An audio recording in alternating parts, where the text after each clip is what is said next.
Yo, what's up? Here's a movie review for the new Dragon Ball Super Superheroes movie that just came out this weekend. And I have a spoiler-free review on my Instagram, on my TikTok channel. You can check that out in the bio. But this is a full-on, full spoiler review for this Dragon Ball Super's superhero movie. And just to get off into it, man, I had a super fun time with this movie, especially getting in and going to the theaters and finally see another Dragon Ball movie in the theaters.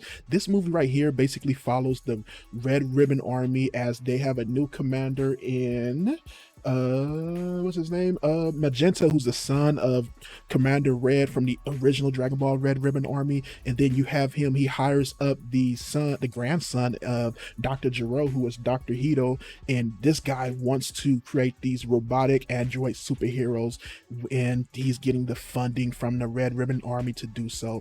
And now the Red Ribbon Army wants him to take his robots and our androids and fight them against the Z fighters. And that's what this whole story is about. You got Piccolo, who surprisingly to me is the main character of this movie. You see these Z fighters like Goku and Vegeta and even Broly on Beerus's planet, and they're having a little bit of a squabble with each other and training with each other, but they spend most of the movie on that planet there. But you see Piccolo training Pan in this movie, and then he's trying to get Gohan to get back into training before it's something crazy happen, which it does. The things I enjoyed with Piccolo here is that they're really using his comedic talents in this, but also mixing it with the seriousness. They did a really great job with that here. I also enjoy how they portray Gohan is, they're still taking the little nerdy guy that he has become, where he's, working as a scientist over who he is, and Piccolo's trying to get him back into training, trying to get him to become that superhero that he wants him to be. I really enjoyed that part of this story and just enjoyed where they went with Piccolo here. I thought just character-wise, they did a really good job. I just love seeing Piccolo finally get back kind of his agency that has been lost throughout the whole the series, where he just become a kind of background character, where now for this movie he's very much a foreground character. I also really enjoyed what they did with the androids here. We had the two androids, Gamma 1 and Gamma 2. They were really jokey, kind of how the Great Sandman was trying to be a superhero. They played more in that type of way, where they did the posing. They had little holographic BAMs and stuff like that, the onomatopoeia stuff, which was very funny. I enjoyed the character of Dr. Hedo, the grandson of Dr. Gero. He was very funny, and just what he was doing and stuff like that. I thought he was a pretty chill character. The new guy for the Red Ribbon Army wasn't too special, similar what you see with the other Red Ribbon Army characters. I had Piccolo dressing up as a Red Ribbon Army member and stuff. Just really fun. Everything they did with Pan, I just had a lot of fun with the characters.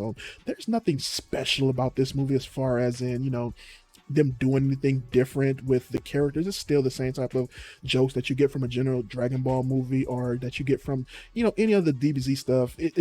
It's nothing, it's always kind of predictable.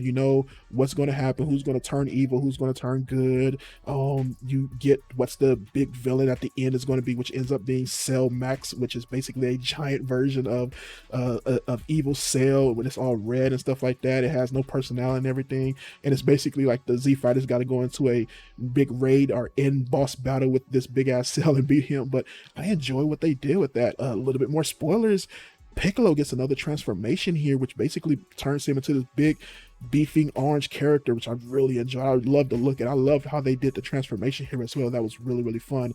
You also get Gohan, who does another transformation here. I don't love the look of his transformation as much, but I love the little red eyes that he has, and the hair I think is the only thing that I don't love about it, but that's still fun. Something else I really enjoyed here was the animation. The 3D cel shaded kind of more presented movie style animation, I think worked very well for this movie, and it did a pretty damn good job with how they portrayed the animation here. What else was there?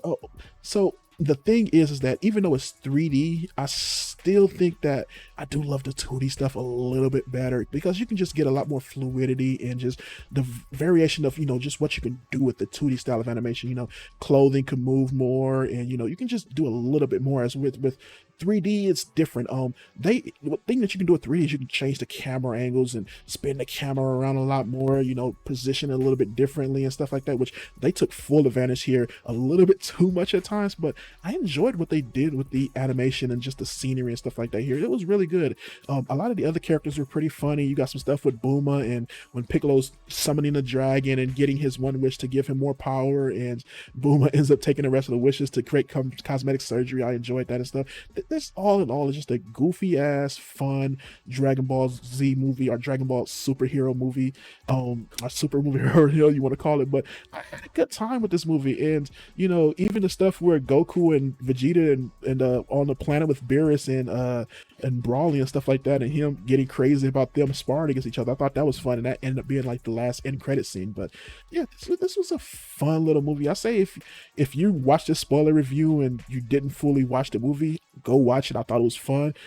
As far as a score goes, I would give it a 3.75 out of 5. I'm close to a 4 on this movie, but I had a really good time with this movie. It's silly, it's dumb, and you know, it's a animated Dragon Ball Z movie, and you get to see it in theaters, and I thought it was fun to watch. So yeah, 3.75 out of 5. I liked it a little bit better than the Brawly movie, but I still thought the Brawly movie's action was better than this. But yeah, fun movie. I'm out of here. Peace.